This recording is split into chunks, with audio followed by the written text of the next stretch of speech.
За сүүлийн өдрүүдэд миний яг Facebook-ийн профиль хаяг руу маань чиглэсэн халдлага довтлогоо маш их өвчтэй явагдчихлаа л та. Тэгэхэд нууц үгийн хакердаа дэмжиж чадахгүй болохоор одоо янгалдаг хамгийн гол арга нь хуурамч масс репорт буюу одоо 1000 түүнээс дээш олон хүмүүс зохион байгуулалтаагаар довтлогоо одоо хийгээд байна. Үүнээс үүдээ сүүлийн бараг 20 орчим хоног Facebook руу орж чадсангүй.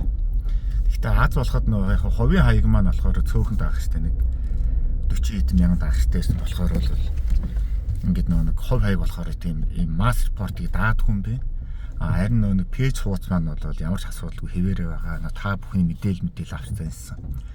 Тэгээ энэний одоо гол шалтгаан хэм бэ нэ? Энэний ард хэм бэ нэ гэдгээрээс 3 хүн л байгаа л да.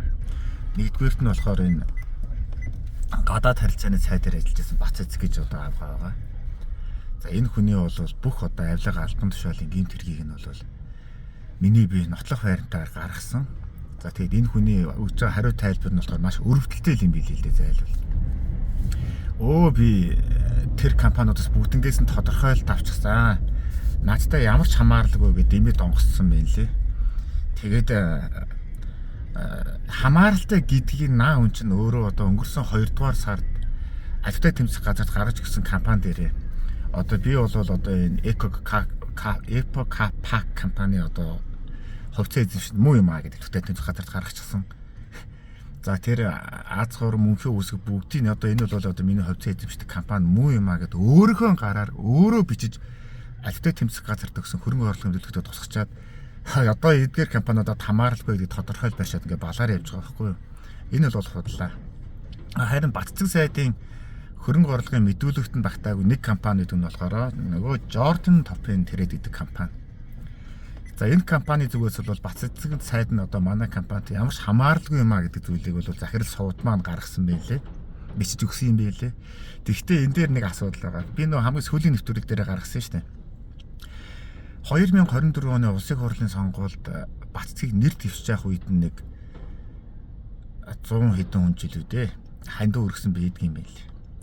Тэгэхэд яг тухайн үед Jordan Top-ын компани одоо үүсгэн байгуулагч бөгөөд мөнхийн үсэг компани нягтлан бодгочоор ажиллаж байсан нөгөө судмаа Баяр цаахны судмаа гэдэг бүсгүй чинь Батцэгт 10 сая төгрөгийн ханд өгсөн байдаг шүү дээ. Яг хоо сонгуулийн тухай хууль заасны дагуу бол хувь иргэний зүгээс одоо өгч болох хамгийн мөнгөний дээд хязгаар нь 10 сая. За хуулийн этгээд компанийн болохоор 30 сая гэдэг юм л да. Гэхдээ хамааралгүй талаас яхаар 10 сая өгдөг. Хамааралгүй юм бол тэр үед чинь одоо Монгол даяар зөвхөн одоо улсын хурлын сонгуульд гэдэг чинь бараг 1000 гаруй хүн нэр дэвссэн шүү дээ. Тэднэрт нь өгөхгүй ягаар ганц Батцэгт өгдөг. Тэгээ судмаа гэдэг хүүхэн. Энэ хамаарал нь биш юм уу?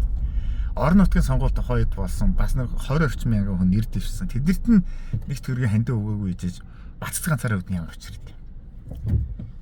Гэхдээ эн чинь одоо авилга тэр Батцэгээс одоо тэр авилгач гэдэг юм албан тушаалч гэдэг юм ямар нэгэн тийм хууль бус дэмжлэг аваад түүнийхээ хариу одоо шагнасан шагнал энэ юм байгаа шүү дээ. Эн чинь санхүү мөнгөөр холбогдсон байгаа. Үндэсний аудитд нотлох байранд нь одоо тэр өгсөн авсангууд нь орчихсон байгаа энэ ямиг би одоо хамааралгүйгээ хотлоо ярьж сууж байгаа гэдэг чинь яг юу гэсэн үг вэ? Гэх мэтчлэн гэр. Дараагийн одоо тэр чиглэсэн халдлагыг хийж байгаа хүн нь болохоор би таамаглагтай болохоор Эрдэнэ хотынхан болгож бодож байгаа. Сүүлийн үед Эрдэнэ хотынхан одоо тэр Эрдэнэ хот гэдэг хүн төрийн ордонд орчоод би гин буруугүй гэд яасан чинь баахан дими балаа юм ярьсныхын хариуд нь би өмнө нь дэлгээгүйээс олон тэр нотлох байрнууд янз янзын материалууд шинээр гаргасан л да. Тэгээд үргэлжлүүлээд одоо тун удахгүй өнөөдөр оруулах нь маргааш оруулах нь бүр ноцтой. Яг тэр 2025 оны 12 сард тэр Тэрилийн гэр бүлийнхэн Монголд ирчээд буцахын яг өмнөх өдөр нь би 7-8 минутын урттай яг ямар асуудлуудыг илрүүлчих юм бол энэ хэрэг дэмт хэрэг илэрх вэ гэдгийг харуулж ирсэн бичлэг хийчээд тэгээ тухайн үед дэндүү их ачаалттай ажиллаж байсан учраас оруулахаа мартсан байсан юм билээ л. Тэгээ саяхан тэгээ би нэг тэр тухайн үеийнхэн тэр бүх архив баримтуудыг нэг том хаалтан дотор хийгээд тусдаа хадгалсан байж байгаа үедээ санамсаргүй нэгэ харсан чи тэр оруулахаа мартсан байсан тэр бичлэг маань дундаас нь гараад ирсэн. Тэрийг яг цаг хугацаанд хоцорсон юм шиг гэж бодсон боловч агуулгын шинэхэн байсан учраас энийг одоо ойрын үед ойруулна. Тэгэхээр энэ Эрдэнэ хотын зүгээс надад чиглэж байгаа дайралтыг хийж магадгүй гэж би бас бодож байна. За 3 дахь асуудал нь юу вэ гэхээр нөгөө туулын хортны замынхан буюу MCS юм. Яг нэг би чи өөр яармын төвжирэл одоо ингэ төвжирэл явж штэ ингээд. Яармын төвжирэлд одоо нуруугаа ахуулчихсан хүн болохоор ерөөсөн энэ зам ашиглалтанд ороосоо энэ зам ашиглалтанд ороосоо гэж явсан. Гэтэл тэр нэг тухай одоо энэ Монголын хамгийн үнэтэй гэдэг тэр хороолын урд зам нь яваад дуу чимээний бохирдол үүсгэнэ гэдэг үүднээс тэр мөнгөтэй хүмүүс хэцүү юм байна шүү дээ. Нэг хэдэн ядарсан хэвтэд мөнгөний нөгөөл нохоо шиг ажиллуулчих тийм ээ. Тэгээ тэднэр нь одоо ингээд энэ гүүрийг тавьчихвал юм бол туул ширнэ гэдэг одоо хүний санаанд багтамгүй худал суртлах хуулгыг маш хүчтэй өргөн фронтоор хийсээр гад итгүүлж чадсан ард иргэдийг бүр ерхий сайд нь хүртэл айц зогсоолгож чадсан байлээ тэр ажлыг. Миний хувьд болох юм бол би яг өөрийнхөө төлөө өөрийнхөө цаг хугацааны төлөө тэмцэж байгаа учраас бол дуу хоолойгоо цогтойгоор илэрхийлсээр ирсэн л дээ. Тэгэхэд бол би ямарваа нэгэн пост оруулахад бол тэрэн дээр бол нэг дунджаар бол нэг 200-аас 600 коммент ордгийн байлээ. Яг тэр viral болсон юмнууд дээр нь. Гэтэл яг туулын хурдан холбоотой юмыг оруулангууд доор хаяж намайг одоо 2500 хүн гэж доромжилсан тийм комментиг дандаа тийм тороол хагнаас бичдэг байсан юм л да. Тэгээ би тэр тороолуудыг болохоор хуурамч хэлгээр тоодогч байсан ерөөсөн. За эдгээр ингээд яг хөтэ тэгэл зохион байгуулалт орсон хүмүүс гэдэг. Сүүлд нь над руу нэг скриншот ирсэн нь юу вэ гэдгсэн чинь тэр MCS-ийн тэр залбин тороолуудын ахлагч нь болтой. Тэд нар чинь бас нэг хэдэн мянган хүнтэй чинь групп үүсгэсэн.